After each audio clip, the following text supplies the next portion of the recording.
સુરેન્દ્રનગરના થાનગઢમાં 500ના દરની 97 ડુપ્લિકેટ ચલણી નોટો સાથે એક શખ્સને પોલીસે દબોચી ₹48,500નો નકલી નોટો જપ્ત કર્યા.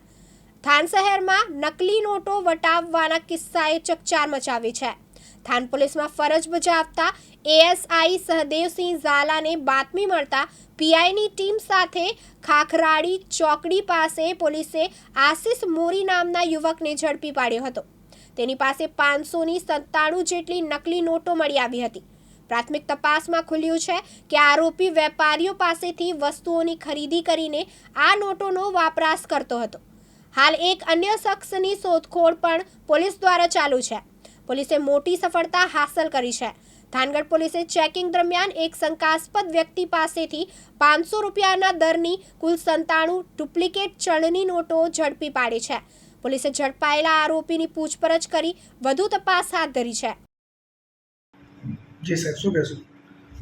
ગત તારીખ 4/9/2025ના રોજ થાનગઢ પોલીસ સ્ટેશનમાં બનાવટી ચલણી નોટો બાબતેનો ગુનો દાખલ કરવામાં આવેલો છે.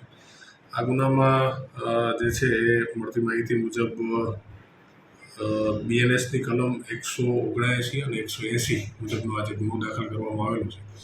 એમાં થાનગઢ પોલીસ સ્ટેશનના પીઆઈ જે છે એમને એક ખાનગી બાતમી મળેલી હતી કે જે આશિષભાઈ રાજુભાઈ મોરી, જે પોતે અમરાપર કપૂરવાવ થાનગઢના રહેવાસી, એ પોતે કોઈ શંકાસ્પદ વસ્તુ જે છે એ પોતે લઈને જતા હોય અને જે છે એ થાનગઢથી પસાર થવાના હોય.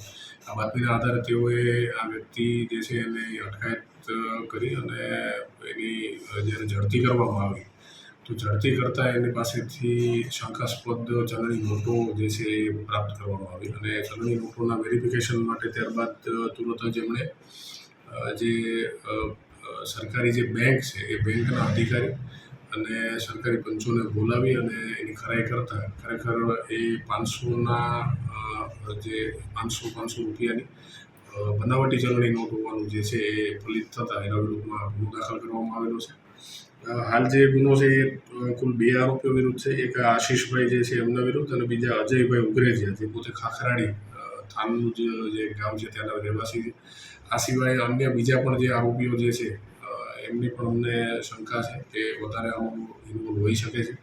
હાલ આમનો જે રોલ છે એ બનાવટી નોટ વાપરવા અને મેળવવા બાબતેનો જ છે.